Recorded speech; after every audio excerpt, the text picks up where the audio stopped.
നമസ്കാരം. റിലീസ് വാർത്തകളിലേക്ക് സ്വാഗതം. ആദ്യം നോക്കാം പ്രധാന വാർത്തകൾ. നിയമസഭാ തെരഞ്ഞെടുപ്പിൽ 100 സീറ്റിലധികം ലക്ഷ്യമിട്ട് കോൺഗ്രസ്. മുഖ്യമന്ത്രി സ്ഥാനത്തേക്ക് തർക്കമില്ല. ആദ്യഘട്ട സ്ഥാനാർത്ഥി പട്ടിക ഈ മാസം അവസാനം. കൂടുതൽ പാർട്ടികളെ UDF-ൽ എത്തിക്കുമെന്ന് ബത്തേരി ക്യാമ്പിൽ VD സതീശൻ. UDF-ന് അനുകൂലമായ സാഹചര്യമെന്ന് ലക്ഷ്യ 2026 നേതൃയോഗത്തിൽ സുനിൽ കനഗോലു. 100 സീറ്റും ബോംബ് പോലെ പൊട്ടുമെന്ന് പരിഹസിച്ച് MV ഗോവിന്ദൻ.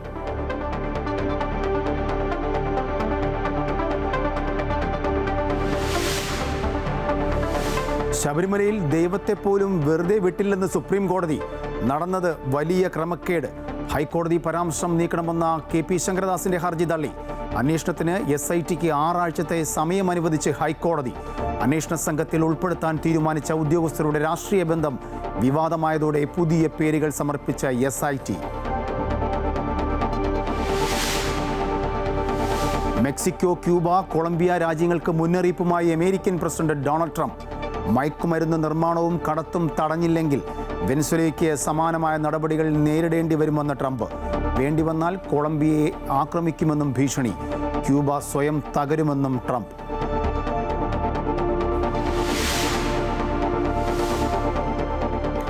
കുവൈറ്റിൽ വിദേശികളുടെ ആരോഗ്യ പരിരക്ഷയ്ക്ക് കൂടുതൽ നടപടികൾ. ഇൻഷുറൻസ്, ആരോഗ്യ സേവനങ്ങൾക്കായുള്ള ഫീസ് ചുമത്തലിൽ തർക്കങ്ങൾ പരിഹരിക്കുന്നതിന് പ്രത്യേക സമിതി.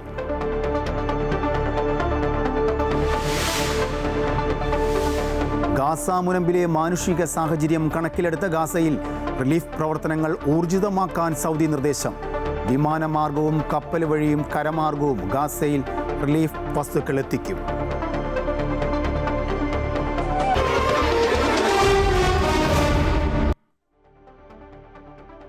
നിയമസഭാ തെരഞ്ഞെടുപ്പിൽ 100-ലധികം സീറ്റ് ലക്ഷ്യം വെച്ച് കോൺഗ്രസ് രംഗത്ത് വരുന്നു. ലക്ഷ്യ ദ്വിദിന ക്യാമ്പ് വയനാട് ബത്തേരിയിൽ സമാപിച്ചു. ഊർജം സംഭരിച്ച ക്യാമ്പിൽ ഐക്യത്തിനുള്ള ആഹ്വാനവുമായി കോൺഗ്രസ് മുൻപോട്ട് പോകുകയാണ്. തദ്ദേശ തെരഞ്ഞെടുപ്പ് വിജയം കോൺഗ്രസിന് നൽകിയ ആത്മവിശ്വാസം ചെറുതല്ല. നിയമസഭയിലേക്കുള്ള ഊർജ്ജമാണ് കോൺഗ്രസിനത്. അതുകൊണ്ട് തന്നെ നിയമസഭാ തെരഞ്ഞെടുപ്പിൽ 100-ലധികം സീറ്റുകളാണ് കോൺഗ്രസ് ലക്ഷ്യമിടുന്നത്. മുന്നണിയെ കൂടുതൽ ശക്തിപ്പെടുത്താനാണ് തീരുമാനം. പല പാർട്ടികളും UDF-ലേക്ക് എത്തുമെന്ന് പ്രതിപക്ഷ നേതാവ് VD സതീശൻ പറഞ്ഞു. നിറഞ്ഞ ആത്മവിശ്വാസത്തോടും. എങ്ങനെയാണ് ആത്മവിശ്വാസം? നിശ്ചയദാർഢ്യത്തിന്റെയും കഠിനാധ്വാനത്തിന്റെയും ആത്മവിശ്വാസം. ആ ആത്മവിശ്വാസത്തിന്റെ അടിത്തറയാക്കി ഒരു ചരിത്ര നിയോഗമാണ് ഈ ടീമിന്, KPCC ടീമിന് ചരിത്ര നിയോഗം. ഉജ്ജ്വലമായ ഭൂരിപക്ഷത്തോടെ 100-ലധികം സീറ്റോടുകൂടി UDF-നെ കേരളത്തിന്റെ അധികാരത്തിലേക്ക്, കേരളത്തിലെ പ്രവർത്തകരോട്, കേരളത്തിലെ ജനങ്ങളോടുള്ള നീതി പുലർത്തും. BJP-ക്കെതിരെയും CPM-നെതിരെയും സമരം ശക്തമാക്കാനും ധാരണയായി. ശബരിമല കൊള്ളയിൽ പ്രതിഷേധം ശക്തമാക്കും. മുതിർന്ന നേതാക്കൾക്ക് ജില്ലകളുടെ തെരഞ്ഞെടുപ്പ് ചുമതല നൽകി തെരഞ്ഞെടുപ്പ് പ്രവർത്തനം ഊർജിതമാക്കാനും തീരുമാനിച്ചു. അധികാരത്തിലെത്തിയാൽ നടപ്പാക്കേണ്ട പദ്ധതികളും UDF പ്രഖ്യാപിക്കും. പ്രതിപക്ഷ നേതാവ് VD സതീശൻ നയിക്കുന്ന കേരള യാത്ര ഇതിനുള്ള വേദിയാക്കും. SIR-ൽ വിട്ടുപോയവരെ ചേർക്കൽ ഉൾപ്പെടെ ഇനിയുള്ള 3 മാസത്തേക്കുള്ള പ്രവർത്തന പദ്ധതിക്കും രൂപം നൽകി. വയനാട് ഭവന പദ്ധതിക്കായുള്ള സ്ഥലമേറ്റെടുക്കൽ നടപടികൾ പൂർത്തിയാക്കാനും യോഗത്തിൽ ധാരണയായി. ഈ മാസം അവസാനം തറക്കല്ലിടാനാണ് തീരുമാനം. പാർട്ടിയിൽ നിന്ന് വിട്ടുനിന്ന ശശി തരൂരിനെ ചേർത്തുപിടിക്കാൻ കൂടി കഴിഞ്ഞതോടെ ആ പ്രതിസന്ധിയും ക്യാമ്പിലൂടെ അവസാനിച്ചു. മുഖ്യമന്ത്രി സ്ഥാനാർത്ഥി വിവാദങ്ങളിൽ നിന്നെല്ലാം മാറി നിന്ന് നേതാക്കൾ ഒറ്റക്കെട്ടായി തെരഞ്ഞെടുപ്പിനെ നേരിടാനാണ് തീരുമാനം. സ്ഥാനാർത്ഥി നിർണയത്തിൽ സ്ക്രീനിംഗ് കമ്മിറ്റി നിർദ്ദേശമനുസരിച്ച് പ്രപ്പോസൽ നൽകുമെന്നും ഘടകകക്ഷികളോട് സൗഹൃദ മനോഭാവം ഉണ്ടാകുമെന്നും നേതാക്കൾ അറിയിച്ചു. അമൃത ന്യൂസ്, വയനാട്. വരുന്ന നിയമസഭാ തെരഞ്ഞെടുപ്പിൽ UDF 100-ലും പൊട്ടുമെന്ന് CPM സംസ്ഥാന സെക്രട്ടറി MV ഗോവിന്ദൻ. ഒരു വിസ്മയവും ഉണ്ടാക്കാൻ പോകുന്നില്ല. ബോംബ് പൊട്ടുമെന്ന് കോൺഗ്രസ് പറഞ്ഞിട്ട് പൊട്ടിയില്ല എന്നും 100 സീറ്റും അതുപോലെ പൊട്ടാത്ത ബോംബാകുമെന്നും ഇടതുമുന്നണി നല്ല ഭൂരിപക്ഷത്തോടെ 3-ാം തവണയും അധികാരത്തിൽ വരുമെന്നും അദ്ദേഹം പറഞ്ഞു. അത് ബോംബ് പൊട്ടുന്നില്ല, പണ്ട് പറഞ്ഞില്ലേ, ആ പൊട്ടിയില്ലല്ലോ ഇതുവരെ. അതുപോലെ 100-ഉം പൊട്ടും. പക്ഷേ അല്ല, ഒരു വിസ്മയം ഉണ്ടാകാൻ പോകുന്നില്ല. ഇടതുപക്ഷ ജനാധിപത്യ മുന്നണി നല്ല ഭൂരിപക്ഷത്തോടുകൂടി വീണ്ടും മൂന്നാമത്തെ പ്രാവശ്യവും ഈ കേരളത്തിൽ അധികാരത്തിൽ വരും. അതിൽ ഒരു സംശയവും വേണ്ട. ഏത് ബോംബ് പൊട്ടിയാലും അത് വരും കേട്ടോ. ശബരിമലയിൽ നടന്നത് വലിയ ക്രമക്കേടെന്ന് സുപ്രീം കോടതി നിരീക്ഷിച്ചു. ദൈവത്തെപ്പോലും വെറുതെ വിട്ടില്ലെന്നും സുപ്രീം കോടതിയുടെ പരാമർശം. ദേവസ്വം ബോർഡ് മുൻ അംഗം KP ശങ്കരദാസിന്റെ ഹർജി സുപ്രീം കോടതി പരിഗണിക്കുമ്പോഴാണ് കോടതിയുടെ നിരീക്ഷണം. സ്വർണ്ണക്കൊള്ളക്കേസിലെ മറ്റൊരു ഹർജിയിൽ ഹൈക്കോടതി നടത്തിയ പരാമർശങ്ങൾ നീക്കണമെന്നാവശ്യപ്പെട്ടായിരുന്നു ശങ്കരദാസ് സുപ്രീം കോടതിയെ സമീപിച്ചത്. ഹർജി പരിഗണിച്ച ജസ്റ്റിസ് ദീപാങ്കർ ദത്ത അധ്യക്ഷനായ ബെഞ്ച് നിലവിലെ ഹർജിയിലെ ആവശ്യങ്ങളിൽ ഇടപെടാനാകില്ലെന്ന് വ്യക്തമാക്കി.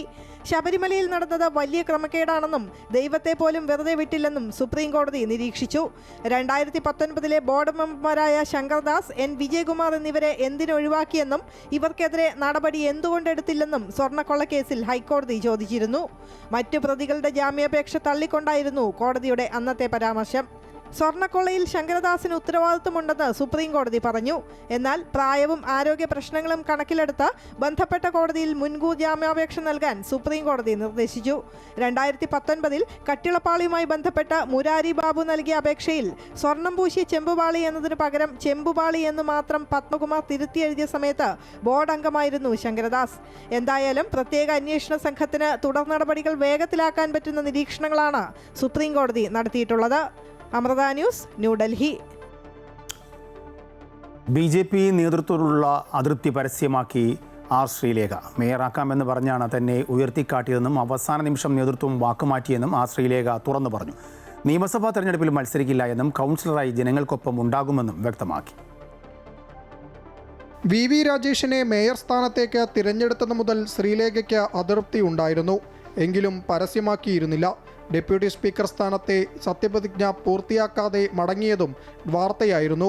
ഒരു ഘട്ടത്തിൽ പോലും പരസ്യപ്രതികരണത്തിന് തയ്യാറാകാതിരുന്ന ശ്രീലേഖ ഓൺലൈൻ മാധ്യമത്തിന് നൽകിയ അഭിമുഖത്തിലാണ് ഇപ്പോൾ വിവാദമായത്. തിരഞ്ഞെടുപ്പിൽ നിർത്തിയത് കൗൺസിലറാകാൻ വേണ്ടി മാത്രമല്ല, മേയറാക്കുമെന്ന വാഗ്ദാനത്തിന്റെ പുറത്താണെന്നും ആർ ശ്രീലേഖ നേതൃത്വത്തിനെതിരെ തുറന്നടിച്ചു. എന്നാൽ അവസാന നിമിഷം കാര്യങ്ങൾ മാറി. നേതൃത്വത്തിന്റെ തീരുമാനത്തിൽ തർക്കമില്ലെന്നും ശ്രീലേഖ അഭിമുഖത്തിൽ പറയുന്നു. നിയമസഭാ തെരഞ്ഞെടുപ്പിൽ താൻ മത്സരിക്കില്ല, കൗൺസിലറായി തുടരുമെന്നും ആർ ശ്രീലേഖ പറഞ്ഞു. കുറച്ചുകൂടെ രാഷ്ട്രീയ പരിചയമുള്ള, കോർപ്പറേഷനിൽ ഇരുന്നിട്ടുള്ള, അനുഭവ സമ്പത്തുള്ള, എന്നെക്കാളും എനിക്ക് 1.5 വർഷമല്ലേ ആയിട്ടുള്ളൂ പാർട്ടിയിൽ. അപ്പോൾ കുറച്ചുകൂടെ 30 വർഷത്തോളം പാർട്ടിയിലൊക്കെ പ്രവർത്തിച്ച ഒരാളായിരിക്കും കുറച്ചുകൂടെ അഭികാമ്യം എന്നൊരു ചർച്ച ഉയർന്നു വന്നപ്പോൾ ഞാനതിനെ അംഗീകരിക്കുമായിരുന്നു. അതിനകത്ത് എനിക്ക് നിരാശയോ നീരസമോ ഒന്നുമില്ല. ഞാൻ സന്തോഷത്തോടു കൂടി സ്വീകരിച്ചതാണത്. എന്നാൽ വിഷയത്തിൽ കാര്യങ്ങൾ ശ്രദ്ധയിൽപ്പെട്ടിട്ടില്ലെന്നാണ് മേയർ VV രാജേഷിന്റെ മറുപടി. വിഷയം പഠിച്ച ശേഷം പ്രതികരിക്കാമെന്നും രാജേഷ് പറഞ്ഞു. പറയുന്ന വാർത്ത എൻ്റെ ശ്രദ്ധയിൽപ്പെട്ടിട്ടില്ല. ഡെപ്യൂട്ടി മേയറോട് ചോദിച്ചു, അവരുടെയും ശ്രദ്ധയിൽപ്പെട്ടിട്ടില്ല. ഏതോ ഓൺലൈൻ വാർത്ത വന്നെന്ന് പറഞ്ഞു. ഒരിടവേളയ്ക്ക് ശേഷമാണ് വീണ്ടും കോർപ്പറേഷനിലെ മേയർ വിവാദം BJP നേതൃത്വത്തിന് തലവേദനയായി മാറുന്നത്. അമൃത ന്യൂസ്, തിരുവനന്തപുരം. നേമത്ത് മത്സരിക്കുമോ എന്നതിലെ നിലപാടിൽ ടേൺ അടിച്ച് മന്ത്രി വി ശിവൻകുട്ടി. മത്സരിക്കാൻ ഇല്ലെന്ന് പറഞ്ഞ മന്ത്രി പിന്നീട് അത് തിരുത്തി. മത്സരിക്കാനില്ലെന്നല്ല പറഞ്ഞത്, പറയുമ്പോൾ കൺഫ്യൂഷൻ ആയതാണ്. നേമത്ത് മത്സരിക്കണമോ വേണ്ടയോ എന്നത് പാർട്ടി തീരുമാനിക്കും. BJPയുടെ അക്കൗണ്ട് നേമത്ത് ക്ലോസ് ചെയ്തതാണ്, ഇനി അത് തുറക്കാനാവില്ല.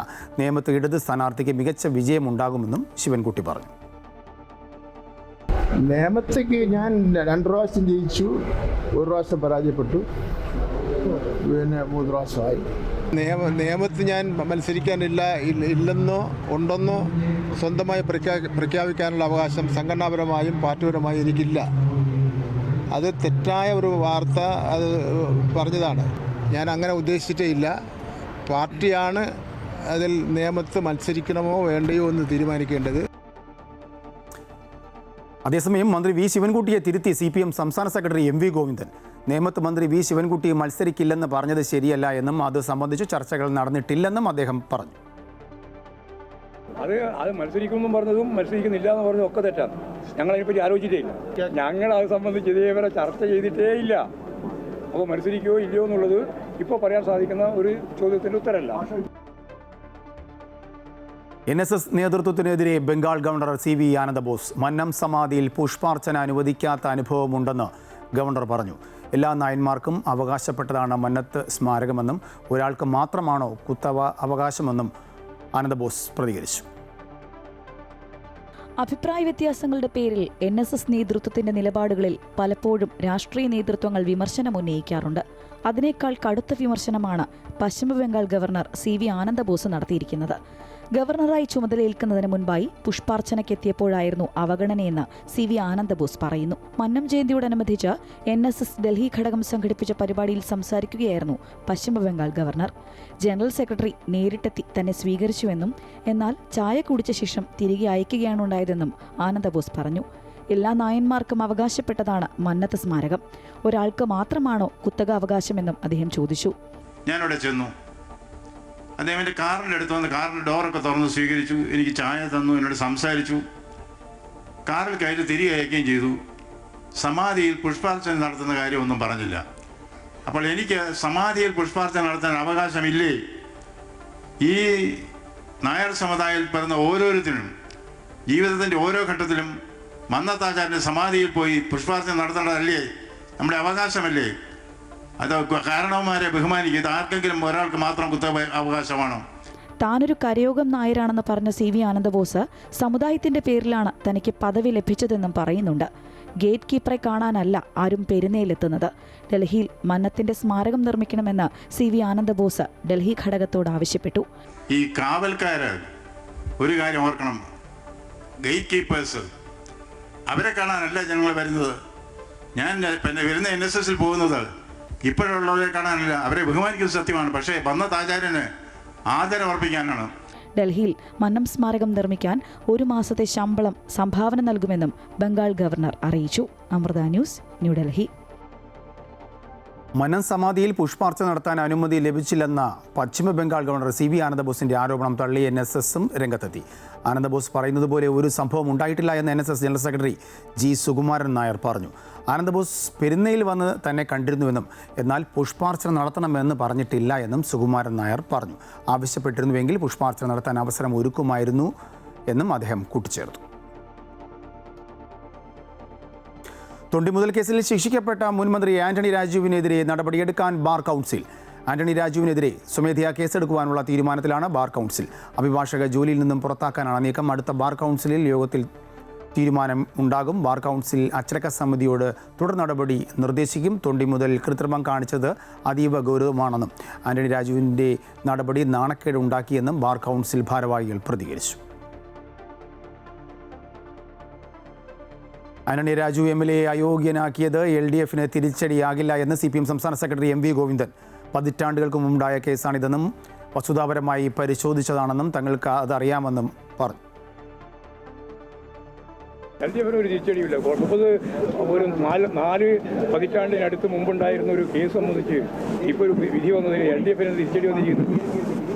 ഞങ്ങൾക്കെന്ത് തിരിച്ചടിയാണെന്ന് ഇപ്പോൾ ഇക്കൊല്ലോ 2 കൊല്ലം മുമ്പോ 10 കൊല്ലം മുമ്പോ ഒക്കെ ആണെന്നോ ശരി, ഇടതുപക്ഷ ജനാധിപത്യ മുന്നണിയിൽ അദ്ദേഹം വരുന്നതിന് എത്രയോ മുമ്പ്, പതിറ്റാണ്ടുകൾക്ക് മുമ്പ്, ഞാൻ നേരത്തെ പറഞ്ഞ ഒരു 4 പതിറ്റാണ്ടിൻ്റെ അടുത്തെത്തുന്ന ഘട്ടത്തിൽ ഉണ്ടായ ഒരു കേസിൻ്റെ വിധി ഇപ്പോൾ വന്നിരിക്കുന്നു.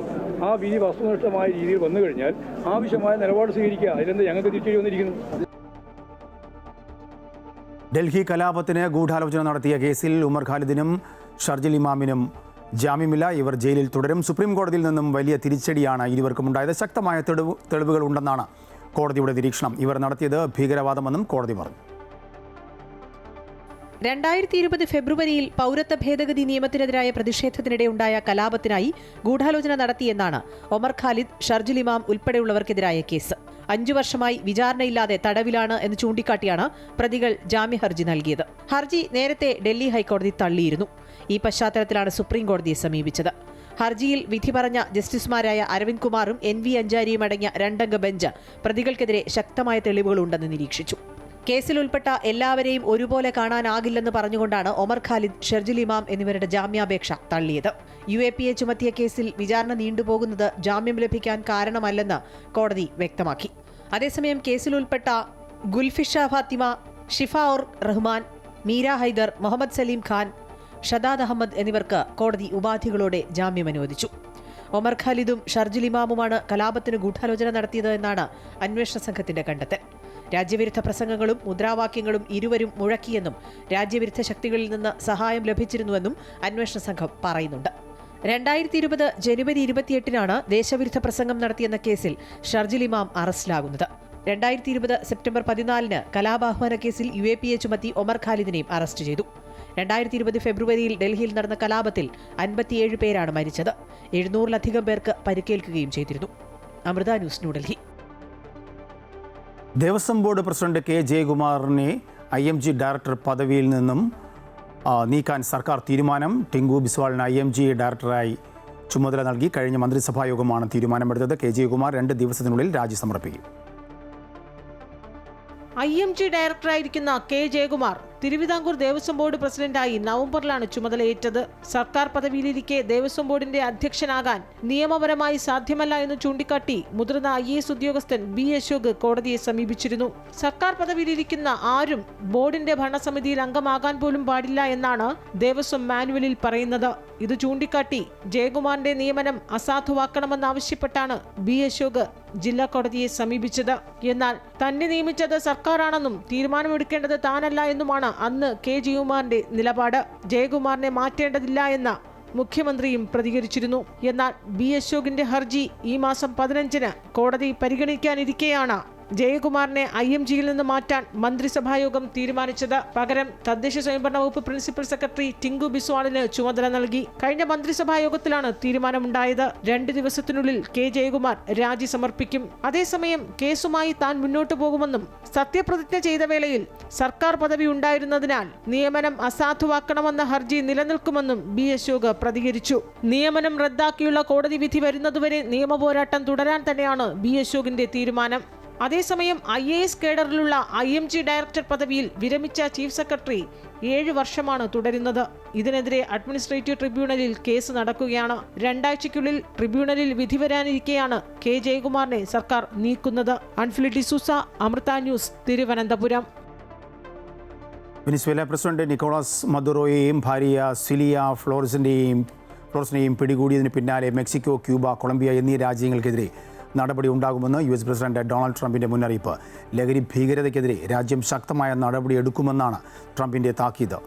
മെക്സിക്കോയ്ക്കും ക്യൂബയ്ക്കും മുന്നറിയിപ്പ് നൽകിക്കൊണ്ടുള്ള സന്ദേശങ്ങൾ ട്രംപ് കൈമാറി. പരാജയത്തിലേക്ക് നീങ്ങുന്ന രാജ്യമാണ് ക്യൂബ. അവിടുത്തെ ജനങ്ങളെ സഹായിക്കാൻ US ആഗ്രഹിക്കുന്നു. പ്രത്യാഘാതങ്ങൾ നേരിടുന്നതിനായി രാജ്യം സജ്ജമായിരിക്കാനും ട്രംപ് ആവശ്യപ്പെട്ടു.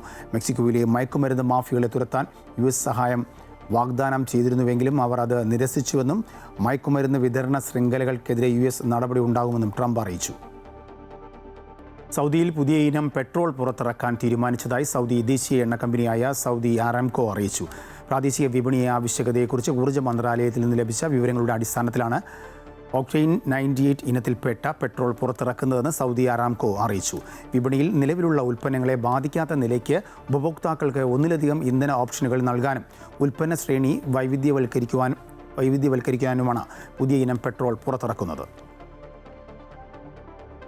കുവൈറ്റിൽ വിദേശികളുടെ ആരോഗ്യ ഇൻഷുറൻസ്, ആരോഗ്യ സേവനങ്ങൾക്കായുള്ള ഫീസ് ചുമത്തൽ എന്നിവയുമായി ബന്ധപ്പെട്ട തർക്കങ്ങൾ പരിഹരിക്കുന്നതിനായി പ്രത്യേക സമിതി. ആരോഗ്യമന്ത്രി ഡോക്ടർ അഹമ്മദ് അൽ അവാദിയാണ് ഇത് സംബന്ധിച്ച ഉത്തരവ് പുറപ്പെടുവിച്ചത്. ഫത്വ നിയമനിർമ്മാണ വകുപ്പിലെ ഒരു അംഗമായിരിക്കും സമിതിയുടെ അധ്യക്ഷൻ. ആരോഗ്യമന്ത്രിയുടെ അംഗീകാരത്തിന് വിധേയമായി ഭരണപരമായ ചുമതലകൾ ഏൽപ്പിക്കേണ്ട ഒന്നോ അതിലധികമോ സെക്രട്ടറിമാരെ സമിതിയിൽ നിയമിക്കും. കമ്മിറ്റി ചെയർമാൻ്റെയോ വൈസ് ചെയർമാൻ്റെയോ ക്ഷണപ്രകാരം ആരോഗ്യ ഇൻഷുറൻസ് ആസ്ഥാനത്താണ് യോഗങ്ങൾ നടക്കുക. ഗാസ മുനമ്പിലെ മാനുഷിക സാഹചര്യം കണക്കിലെടുത്ത് ഗാസയിൽ റിലീഫ് പ്രവർത്തനങ്ങൾ ഊർജിതമാക്കാൻ സൗദി ഭരണാധികാരി സൽമാൻ രാജാവും കിരീടാവകാശി മുഹമ്മദ് ബിൻ സൽമാൻ രാജകുമാരനും നിർദ്ദേശം നൽകി. വിമാന മാർഗവും കപ്പൽ വഴിയും കരമാർഗവും ഗാസയിൽ റിലീഫ് വസ്തുക്കൾ എത്തിക്കുന്നത് ഊർജിതമാക്കാനാണ് നിർദ്ദേശം. കുവൈറ്റിൽ ഈ വർഷത്തെ വരാനിരിക്കുന്ന റമദാൻ വ്രതം ഫെബ്രുവരി 18-ന് ആരംഭിക്കുമെന്ന് പ്രമുഖ ഗോളശാസ്ത്രജ്ഞൻ ആദിൽ സൗദൂൻ അറിയിച്ചു. അതേപോലെ ഇത്തവണ റമദാൻ വ്രതം 30 ദിവസം നീണ്ടു നിൽക്കുമെന്നും അദ്ദേഹം പറഞ്ഞു. റമദാൻ മാസം ഇത്തവണ താരതമ്യേന തണുത്ത കാലാവസ്ഥയിലായിരിക്കും. ഈദുൽ ഫിത്വർ ദിനം മാർച്ച് 20-നായിരിക്കുമെന്നും അദ്ദേഹം പ്രവചിച്ചു. കുവൈറ്റിൽ കഴിഞ്ഞ ദിവസം സർക്കാർ സ്വകാര്യ ആരോഗ്യ സ്ഥാപനങ്ങളിലെ ജീവനക്കാർക്ക് ഏർപ്പെടുത്തിയ പെരുമാറ്റച്ചട്ടത്തിൽ രോഗികളുടെ അവകാശങ്ങളും സ്വകാര്യതയും സംരക്ഷിക്കുന്നതിന് ഉൾപ്പെടുത്തിയിരിക്കുന്നത് നിരവധി നിബന്ധനകളാണ്. ഡോക്ടർമാർ ഉൾപ്പെടെയുള്ള ആരോഗ്യ പ്രവർത്തകർ രോഗികളോട് യാതൊരു തരത്തിലുള്ള വിവേചനവും കാട്ടരുതെന്നും മാന്യമായി പെരുമാറണമെന്നും നിബന്ധനകളിൽ പ്രത്യേകം എടുത്തു പറയുന്നു. രോഗികളിൽ നിന്നും രോഗവിവരങ്ങൾ ശ്രദ്ധയോടെ കേൾക്കുകയും അവരുടെ പ്രയാസങ്ങൾ മനസ്സിലാക്കുകയും ചെയ്യണം. പരിശോധനയ്ക്കിടെ ദയയോടും അനുകമ്പയോടും കൂടി മാത്രമേ രോഗികളോട് പെരുമാറാവൂ എന്നും നിർദ്ദേശമുണ്ട്. രോഗികളുടെയോ കുടുംബത്തിൻ്റെയോ ആയ ആവശ്യപ്രകാരം ചികിത്സയുമായി ബന്ധപ്പെട്ട് ബദൽ അഭിപ്രായങ്ങൾ തേടുവാൻ രോഗിക്ക് അവകാശം ഉണ്ടായിരിക്കും. സൗദിയിൽ ഇക്കഴിഞ്ഞ നവംബർ മാസത്തിൽ വ്യവസായ ധാതു വിഭവ മന്ത്രാലയം 151 പുതിയ വ്യാവസായിക പദ്ധതികൾക്ക് ലൈസൻസുകൾ നൽകി. നവംബറിൽ 93 പുതിയ ഫാക്ടറികളിൽ ഉൽപ്പാദനം ആരംഭിച്ചു. പുതിയതായി ലൈസൻസുകൾ അനുവദിച്ച വ്യവസായ പദ്ധതികളിലാകെ 2698 കോടിയിലേറെ റിയാലിൻ്റെ നിക്ഷേപങ്ങളാണ് പ്രതീക്ഷിക്കുന്നതെന്ന് വ്യാവസായിക സൂചികകൾ. ഈ പദ്ധതികൾ 1370-ലേറെ തൊഴിലവസരങ്ങൾ സൃഷ്ടിക്കുമെന്നും കണക്കാക്കപ്പെടുന്നു. കലാലയം സാംസ്കാരിക വേദി ജിദ്ദ നോർത്ത് സോൺ പ്രവാസി സാഹിത്യോത്സവം സമാപിച്ചു. 5 സെക്ടറുകൾ തമ്മിൽ മാറ്റുരച്ച സാഹിത്യോത്സവത്തിലെ 84 ഇനങ്ങളിലായി 500ഓളം പ്രതിഭകൾ പങ്കെടുത്തു. 11 വേദികളിലായി നടന്ന മത്സരങ്ങളിൽ 149 പോയിന്റുകൾ കരസ്ഥമാക്കി. അനാക്കിഷ് സെക്ടർ 1-ാം സ്ഥാനവും 121 പോയിന്റുകൾ നേടി. ഹിറ സെക്ടർ 2-ാം സ്ഥാനവും 97 പോയിന്റുകൾ നേടി. സാമിർ സെക്ടർ 3-ാം സ്ഥാനവും കരസ്ഥമാക്കി. കലാപ്രതിഭയായി ഹംദാനിയ സെക്ടറിലെ ഷാഫിയെയും സർഗപ്രതിഭയായി അനാക്കിഷ് സെക്ടറിലെ ഇഹ്സാൻ അഹമ്മദ് നവാസിനെയും തിരഞ്ഞെടുത്തു. വനിതാ വിഭാഗത്തിൽ ഹിറ സെക്ടറിലെ മുഫീദ ജിബിനെ സർഗപ്രതിഭയായി തെരഞ്ഞെടുത്തു. വെള്ളാപ്പള്ളി നടേശന് മറുപടിയുമായി CPI സംസ്ഥാന സെക്രട്ടറി ബിനോയ് വിശ്വം. ലോക്സഭാ തെരഞ്ഞെടുപ്പിൽ വെള്ളാപ്പള്ളി നടേശനിൽ നിന്നും ഫണ്ട് പിരിച്ചിട്ടുണ്ട്. അതിന് കണക്കുണ്ട്. വഴിവിട്ട സഹായങ്ങൾ ചെയ്യില്ല എന്ന് പറഞ്ഞാണ് ഫണ്ട് വാങ്ങിയെന്ന് തന്നെ പറയുമെന്നും ബിനോയ് വിശ്വം പ്രതികരിച്ചു. CPIക്കാർ വന്ന് കാശ് മേടിച്ചുകൊണ്ട് പോയി. അങ്ങനെ കാശ് മേടിച്ചിട്ട് മുങ്ങുന്ന പാർട്ടിയല്ല CPI. കാശ് മേടിച്ചെങ്കിൽ മേടിച്ചു എന്ന് പറയും. ഇലക്ഷനുകൾക്ക് സമ്മേളനങ്ങൾക്ക് CPI ഫണ്ട് പിരിച്ചിട്ടുണ്ട്. ആ ഫണ്ടിൻ്റെ കണക്കുണ്ട്, ആ ഫണ്ട് ഉത്തരവാദിത്വമുണ്ട്. അല്ലാതെ അതാരും കമ്മില്ല, വിളങ്ങില്ല. അതിന് പകരമായിട്ട് ഒരു തോന്നിയവാസവും ചെയ്യാൻ വേണ്ടി ആരെയും തുണയ്ക്കാനും പോകുന്നില്ല. ഇതാണ് CPIയുടെ ഫണ്ട് പിരിവ്. വെള്ളാപ്പള്ളിക്കെതിരെ കേസെടുക്കണമെന്ന് മുസ്ലിം ലീഗ് സംസ്ഥാന ജനറൽ സെക്രട്ടറി PM A സലാം. എന്നാൽ ആഭ്യന്തര വകുപ്പ് അതിന് തയ്യാറാകുന്നില്ല. UDF ഭരണകാലത്ത് വെള്ളാപ്പള്ളിക്കെതിരെ വിദ്വേഷ പ്രസംഗത്തിന് കേസെടുത്തിട്ടുണ്ട്. വെള്ളാപ്പള്ളിയുടെ പ്രസ്താവന ലീഗിന് ഗുണം ചെയ്യുമെന്നും അദ്ദേഹം കോഴിക്കോട് പറഞ്ഞു. പറയുന്നവരെ തടയുന്നില്ല. ആ വർഗീയ നിലപാടിനെ പൂട്ടേണ്ടുന്ന ഉത്തരവാദിത്വമുള്ള ആളുകൾ അത് ചെയ്യുന്നില്ല. അത് സമൂഹം മനസ്സിലാക്കട്ടെ. എന്നിട്ട് യുക്തമായ സമയത്ത് ഞങ്ങളിപ്പോൾ യൂത്ത് ലീഗ് കമ്മിറ്റി പരാതി കൊടുത്തിട്ടുണ്ട്, അതൊക്കെ ചെയ്തിട്ടുണ്ട്. നോക്കട്ടെ എവിടെ എത്തും. ഈ വ്യക്തിക്കെതിരെ ഉമ്മൻചാണ്ടി ഗവൺമെൻറ്റിൻ്റെ കാലത്ത് KPCC പ്രസിഡന്റ് പരാതി കൊടുത്തല്ലോ. അതുപോലെ ഗവൺമെൻറ്റിൻ്റെ ഉത്തരവാദിത്വമാണ്. എടുക്കുന്നില്ല. നിങ്ങൾ പറഞ്ഞാലും ശരി, അന്ന് എടുത്തു, ഇന്ന് എടുക്കുന്നില്ല. അത് തന്നെയാണ് ഞങ്ങളുടെ പ്രതിഷേധം. മുന്നണിയുടെ അടിത്തറ ബലപ്പെടുത്തണമെന്നും പുതിയ കക്ഷികൾ വരുമ്പോൾ വേണ്ടി വന്നാൽ ലീഗ് വിട്ടുവീഴ്ച ചെയ്യുമെന്നും മുസ്ലിം ലീഗ് സംസ്ഥാന ജനറൽ സെക്രട്ടറി PM A സലാം. നിയമസഭാ തെരഞ്ഞെടുപ്പിൽ പരിചയസമ്പന്നർക്കും പുതുമുഖങ്ങൾക്കും പ്രാധാന്യം നൽകുമെന്നും അദ്ദേഹം കോഴിക്കോട് പറഞ്ഞു.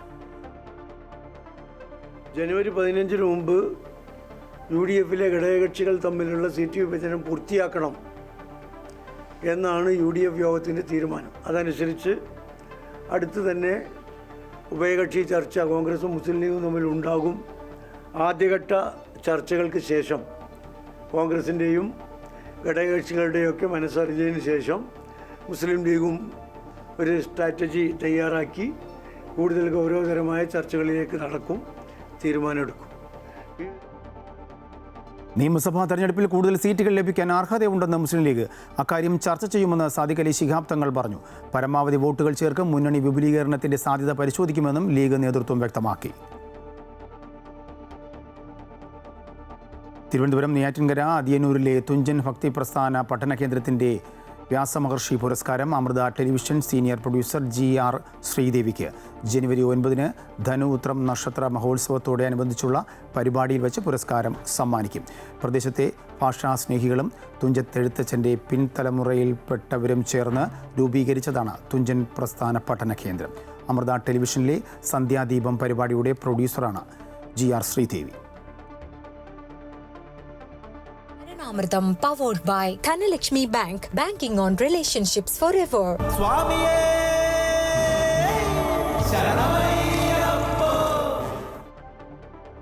ശബരീശ സന്നിധിയിലേക്ക് തീർത്ഥാടക പ്രവാഹമാണ്. കഴിഞ്ഞ ദിവസത്തിലേതുപോലെ ഇന്നും വലിയ രീതിയിലുള്ള ഭക്തജന തിരക്കാണ് ശബരിമലയിൽ. മകരവിളക്ക് അടുക്കുംതോറും അയൽ സംസ്ഥാനങ്ങളിൽ നിന്നുൾപ്പെടെയുള്ള നിരവധി തീർത്ഥാടകരാണ് ശബരിമലയിലേക്ക് എത്തുന്നത്. മകരവിളക്കിനോടനുബന്ധിച്ചുള്ള ഒരുക്കങ്ങളും ശബരിമലയിൽ ആരംഭിച്ചു. സന്നിധാനത്ത് എപ്പോഴും തിരക്ക് അനുഭവപ്പെടുകയാണ്.